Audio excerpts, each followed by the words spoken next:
Welcome to CINEPRO, where we bring your favorite movies back to life with quick recaps, hidden details, and everything you missed. Let's start the movie with Jack, who works a really tough job that not just anyone can do. He's responsible for cleaning up any house where a crime has occurred. And it's not normal cleaning. He has to remove any trace related to the crime. The important thing is to hand the house back to its owners completely clean, with no trace or anything to remind them of what happened. After Jack finishes cleaning the house, he hands it over to its owner, who is the sister of the man who killed his wife and then committed suicide. And she's with her husband. This is Sarah, who is Jack's wife. Sarah works in fashion and gets the opportunity of a lifetime, a job offer from a very big investor. Sarah goes and tells Jack about the offer, and he is happy and they celebrate. But Sarah and Jack are not happy, and their life is not perfect as it might seem. The reason for the gap between them is that when Jack was upset and mourning his brother's death, he completely isolated himself from the world, which led Sarah to cheat on him. He discovered this,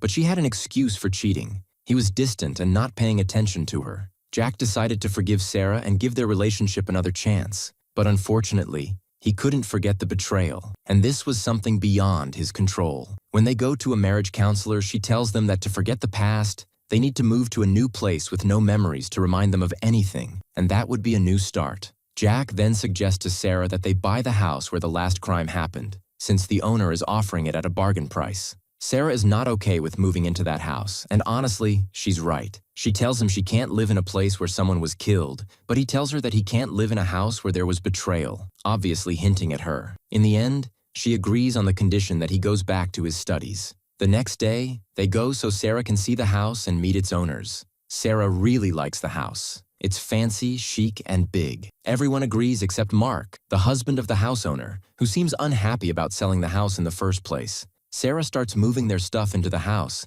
and her sister comes to help. As soon as they hear the dog barking, her sister tells her there must be something wrong, and she wonders how Sarah could live in a house like this. They go and open the door where the dog is barking, and they find scratch marks on it. They conclude that the murder victim must have been hiding there. At night, their first night in the new house, Sarah sees a shadow behind Jack going to the bathroom. She tells Jack what she saw, and he goes to check the bathroom but finds no one. So he tells her it must just be her imagination from the stress. But this is real horror. In the morning, Jack finds magazines delivered in the mail and is surprised because he never ordered them. Later, Sarah is shocked to find her key missing. They keep looking for it until Jack, who is going to college for the first time after his break, finds it. She tells him she'll have her assistant follow up on everything with her. Jack goes to university and meets a classmate. They have a project to work on together, so they exchange numbers to work on it. When Sarah gets home, she's surprised to find Jack has prepared a romantic dinner to celebrate her and her new job. They celebrate together and start to overcome the problems between them, as if they really are starting fresh.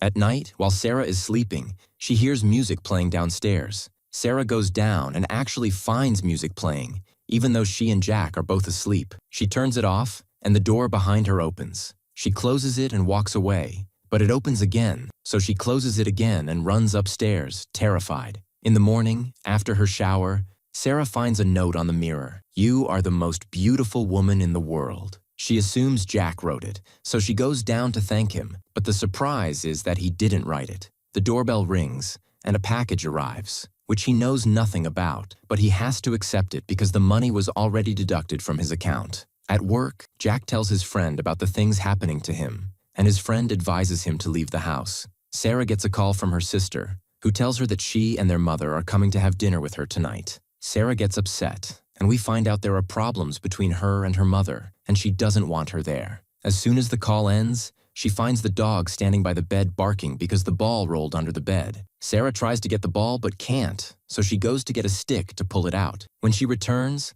she finds the ball on top of the bed. After that, she has a meeting with the assistant of the businesswoman and is shocked to find out it's the man she cheated on her husband with. At first, she gets upset and thinks about canceling the job altogether because she can't work with him again. If Jack finds out, he'll never forgive her this time. But David tells her she needs to be professional and seize the opportunity because she's good at her job, and he was the one who showed her work to his boss, who loved it, so she shouldn't miss this chance. He reassures her that nothing will happen between them except work. At night, Jack is out late with his classmate working on their project, while Sarah is home alone and suddenly disappears. Of course, Sarah is terrified, especially since she's alone. She gets up to see what's going on, and someone comes from behind and drugs her. Jack comes home and finds Sarah sleeping on the couch. He wakes her up and is surprised to find her there, and she also doesn't know how she ended up there. But she remembers what happened and tells Jack. After that, she's terrified. But Jack doesn't believe her and says the door was locked and there's no way anyone could have gotten in. Sarah gets upset because he doesn't believe her, and they argue.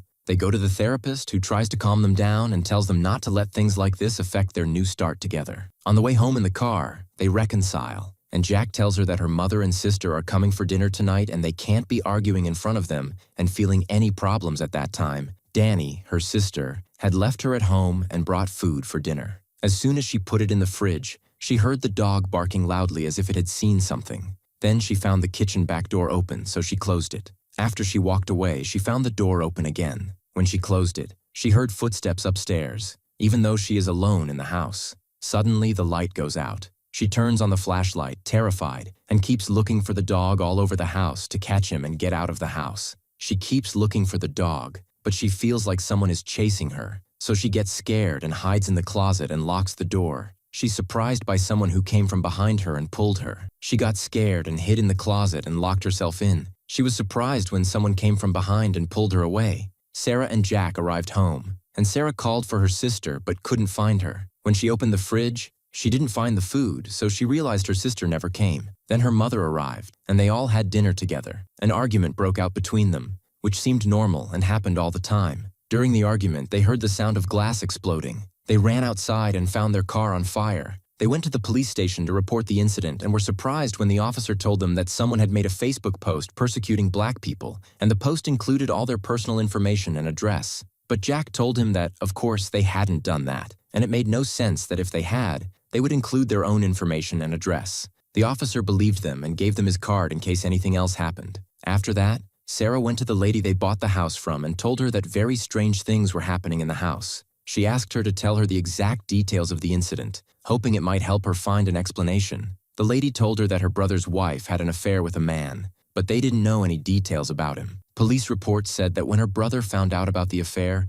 he killed her and then committed suicide. But the lady wasn't convinced, as she believed her brother would never kill, especially since something strange happened. All the cameras in the house stopped working that day. Sarah left and met Mark, her husband's friend, who told her if she had any problems with the house, he was ready to buy it, and advised her to consider selling. Sarah was surprised by his attitude and left. Jack found the dog suddenly collapsed and very sick, so they rushed it to the vet. The blood test results shocked them. The dog's blood was full of poison, and unfortunately its condition was advanced with no hope of recovery. It would keep suffering until it died, so they decided to put it down to spare it the pain. They buried the dog. Afterward, they found a bouquet of flowers sent to the house with a card from David, who had been Sarah's lover. Jack got angry, especially when he found out David was the assistant of the woman Sarah worked with, and didn't believe nothing was going on between them. He asked her to quit the job and anything that forced her to deal with him. One night, while they were sleeping, they heard a noise downstairs.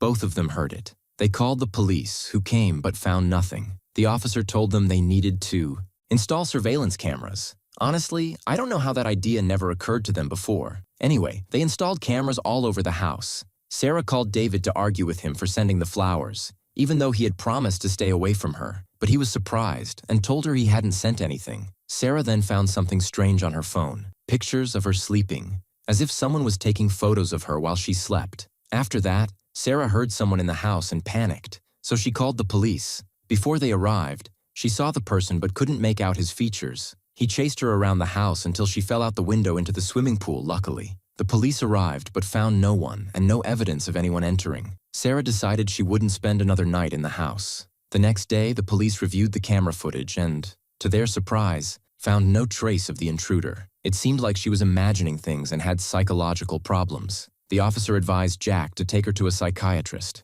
Jack told Sarah what the officer said and that there was no evidence of anyone on the cameras, but she was sure of what she saw and wouldn't believe otherwise. Suddenly, Jack collapsed, and Sarah took him to the hospital. The doctor tells her that the results of his analysis showed poison in his blood, but he was taking it in small doses at intervals and that he could have died if he continued taking it for longer than that. The officer investigates her and finds that there is no one accused except her, but she tells him how much she loves her husband, and it is impossible for her to do this. She told him how much she loved him and could never hurt him. He was released because there was no evidence against her. But unfortunately, Jack started to suspect her and didn't trust any food she made, not even the lunchbox she packed for him. He told her he wouldn't come home for dinner and would stay out late with his colleague to work on a project. That night, Sarah was attacked at home but managed to stab the intruder with scissors. This time, the police saw him and didn't think she was imagining things. The officer told them there were more posts online supposedly from her, asking people to do things to her family and home. But of course, this was unbelievable. The surprise was that the officer told them Mark was the one behind these posts,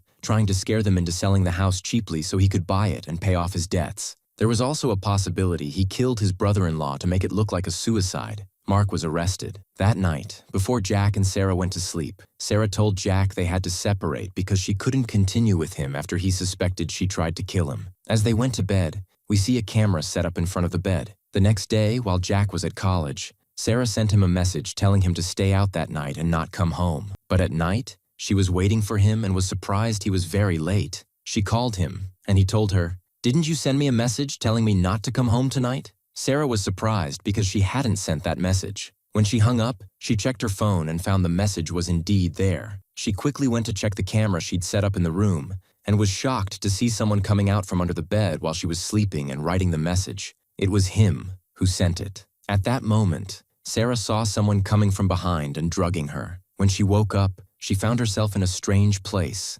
surrounded by pictures of the dead woman and her lover. The person who drugged her appeared and she discovered he was the dead woman's lover. The place they were in was a secret hideout the woman had built in the house so he could be with her all the time without anyone seeing him. When he saw her relationship with her husband improving, he felt betrayed and killed both her and her husband. But Sarah tried to trick him so he wouldn't kill her, telling him she felt she loved him and wanted to spend her life with him and that he would get rid of her husband for her. When he was about to drug her again, he just muffled her instead. At that moment, Sarah saw Jack had returned home. So the man left with the syringe and went to Jack. Jack entered the bedroom and saw someone sleeping in the bed. Naturally, he thought it was Sarah. But when he got closer, he discovered it was her sister's body, makes Peter panic and get up quickly. At that moment, Sarah is trying to free herself until she succeeds. The man comes from behind Jack, hits him, and knocks him down, causing him to faint. He finds that Sarah has freed herself and starts looking for her. When he finds her, he tries to strangle her and kill her, but Jack comes from behind and grabs him, and Sarah stabs him in the chest with scissors. After that, they call the police who arrive, see everything, believe their story, and solve the mystery of the house and the case of the tools. Of course, after all these events, Jack and Sarah can't continue living in that house, so they decide to leave and move to a new house. They get another dog to replace the one that died and decide to start their new life. This time, for real. If you like the video, subscribe to the channel and activate the notification button so you never miss an updates.